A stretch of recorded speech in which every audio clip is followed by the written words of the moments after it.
Armida, a married woman with a 17-year-old son, was born in 1936. Her family was nominally Catholic, but did not practice the faith. They attended church only for baptisms, marriages, funerals, Easter, and Christmas, and so did Armida. However, deep down, she felt the need for true spirituality and desired to follow a Christian way of life that was more than just a formality. She tried to compensate for her lack of religious formation with a great love for our Lord. She was able to see the divine presence everywhere, in a seed that grew into a tree, in the succession of the seasons, in the wonders of the human body with all its functions, and in all the marvels of creation. In 1957, Armida married an engineer and lived a serene, normal life until 1978, when something bewildering happened. Armida does not hesitate to name its source, Satan. The first symptoms were almost insignificant. A lamp turning on and off on its own, furniture creaking unlike anything made of wood, and pictures inexplicably falling off the walls. Then appliances began to malfunction, and soon thereafter, more serious phenomena started. Husband and wife were no longer able to sleep quietly, so they were always tired and irritable, and they inevitably ended up fighting. This had never happened in the past. At first, the altercations were not violent and remained within the boundaries of mutual respect. Gradually, however, the quarrels increased in intensity, voice levels rose, and soon insults were flying. Profanities were exchanged, and this degenerated into full-blown fights. Things were invariably thrown around and broken. At this point, the relationship was based only on violence. One day, Armida visited a Catholic priest. She told him her troubles, and that she felt she needed an exorcism. His answer was short: "It is out of the question. The church no longer does these things." And he advised her to pray. In vain, Armida tried to explain that she was trying to do just that, but was unable to remember even the simplest of the prayers she used to recite every day. When she tried to pray the Our Father, the words seemed to scramble in her head so much that she could not even think them, let alone say them. He did not listen. She then tried to go to church and stand in the communion line. But when she was nearly in front, she was seized by the strangest thoughts that prevented her from approaching the rail or the priest, who, with ciborium in hand, was ready to distribute the Eucharist. These were irrational thoughts, such as, the priest could be contaminated by a contagious disease and could pass it on to me through the host.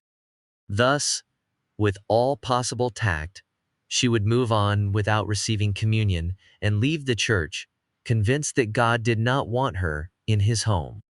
Or she would imagine that Saint Michael the Archangel had betrayed the Lord, had joined the opposition, and was stopping her prayers from reaching God. At home, things went from bad to worse. The fights between husband and wife were increasing in violence and were not even checked by the presence of their son, who was troubled by his own nightmares. The boy would suddenly wake up at night and see faceless, terrifying people. Soon, Armida began to suffer from the same hallucinations. The most frequent was the mocking, jeering face of a man. She became desperate and began to think that suicide was the only way to deliverance. Only love and concern for her son gave her the strength to fight this temptation. In the summer of 1980, as was their custom, mother and son went to spend 1 month in London, where they enrolled in English classes. One day, while she was reflecting on the absurdity of the fights between herself and her husband, Armida met an Anglican priest. She thought, if a Catholic priest does not want to believe me, this one will also send me away. Still, at least I can ask him what he thinks of Christianity. She proceeded to tell him of her troubles, including the most absurd, the most illogical events.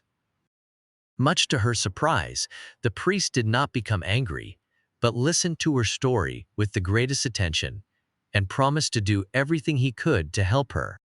He asked her to return the following day with her son, and he would exorcise them both with the help of another priest, an exorcist. These two charitable pastors performed the exorcism after Mass. Throughout the rite, Armida's reactions were normal. She just felt extremely tired, and when she left the church, she experienced great fatigue. Her son also felt exhausted, although less intensely so, and instead of going to their English lesson, they decided to go back to the hotel and rest. As soon as her head hit the pillow, Armida fell asleep. She dreamt of an Arab with a wound on his nose. He had died a violent death, but was standing in front of her, dumbstruck, not knowing what to do. Armida woke up and saw that the man was indeed standing by her bed. Instead of being afraid, she chased him away forcefully. From that moment, mother and son experienced an extraordinary peace. They felt they had wings on their feet.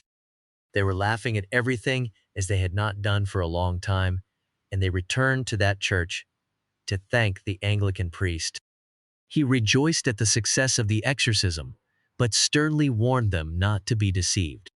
He cautioned them that the troubles that had so recently left them could easily come back and stressed that they should see a Catholic priest immediately after their return to Italy. Mother and son felt so good, so liberated, that they did not heed the priest's advice. They thought that he had spoken out of excessive caution, but he was right. As soon as they returned home, the troubles resumed. Armida would have liked to go back to London, but it was not possible. Instead, thinking that she was going insane, she visited a psychiatrist. This was a great mistake. The doctor she consulted was materialistic and dull. He was not able to help in any way, and she quickly realized that he would not bring her any relief. Following a friend's advice, she visited a woman who was renowned as a soothsayer. After greeting Armida, she looked at her with a terrified expression, and, claiming to be frightened by the vast number of suffering souls who were tormenting her and her family, she refused to become involved. She suggested that a local community of Protestants might be willing to pray for her liberation. The community, in fact, welcomed her with great warmth and generosity. Their prayers brought about some improvement, but not complete healing. Armida continued her quest, but she had the impression that the devil was guiding her steps. She ended up at a so-called Orthodox church, where a young priest, after charging her a large fee, told her to burn some grass at a specific time once a week. He charged increasingly higher fees for each weekly follow-up visit. Still, the waiting room was full of clients, and Armida deluded herself that it was a good sign. Eventually, she was invited to attend their Sunday Mass and to meet the owner of the house, a disturbing individual who called himself Monsignor. He made such a negative impression on Armida that, even though the place was full of people with problems similar to hers, she resolved to go elsewhere. Meanwhile, at home, things went from bad to worse. The company that had remodeled their house was owned by skillful frauds, with contacts at the highest levels of the judicial system. And eventually, the couple were cheated out of a large sum of money. The next blow came when the husband was suddenly and inexplicably fired, after 40 years of faithful service with the same firm. Armida was mugged. Some days later, she fell and broke a leg. This series of freak accidents spared no one, not even their pets. Their young and well-cared-for canaries died suddenly. The cat disappeared, and their young and healthy dog was run over by a car on the sidewalk. The son, who was a brilliant student, suddenly flunked. At last, Armida found the right path. She learned that an exorcist, duly appointed by the bishop, was practicing in their diocese. He was old and much overworked, but he recommended a friend of his, also an exorcist, who, as soon as he heard Armida's story and her family's woes, took them to heart and began to help them almost immediately. During the first exorcism, Armida felt alternatively cold and hot. Then she was overpowered by a nauseating smell, and finally she felt the same sense of great tiredness that she had experienced in London. Her son was exorcised immediately after. He did not show particular reactions other than a feeling of disorientation. Following the exorcisms, the relationship between husband and wife was restored. They no longer fought, but treated each other with love and respect.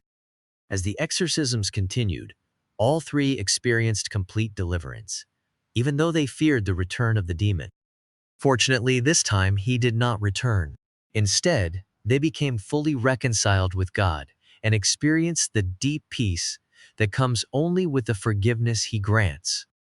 Gradually, they severed all ties with Satan and felt that, one after the other, the chains that had bound them were broken. Today, the family lives peacefully. They can enjoy the beauty of a flower, the sky, a walk, and music. These things can seem banal to us, but they are like new experiences for those who have gone through the frightening experience of becoming a prey of evil forces.